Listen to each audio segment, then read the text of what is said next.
Le Salon de l'aéronautique et de l'espace, ou Salon du Bourget, est présenté comme une démonstration d'innovation dans l'aérien, mais il s'agit en fait de greenwashing et de la célébration d'une croissance infinie du trafic. Il ne vise pas le progrès, mais le profit, quel qu'en soit le prix.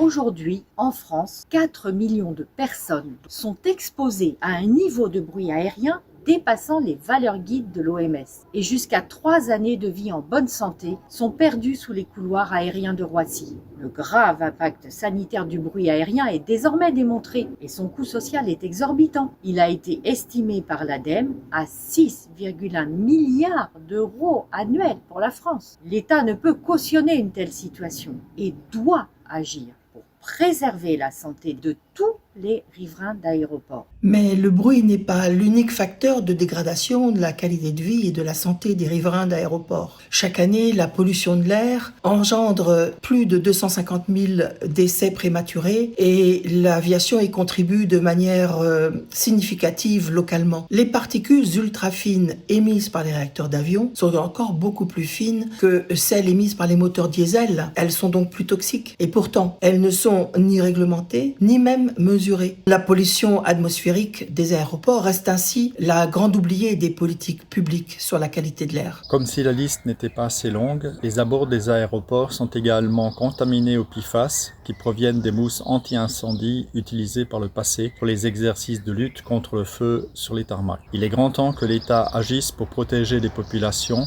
en organisant la réduction du trafic aérien et en prenant des mesures pour stopper ces pollutions.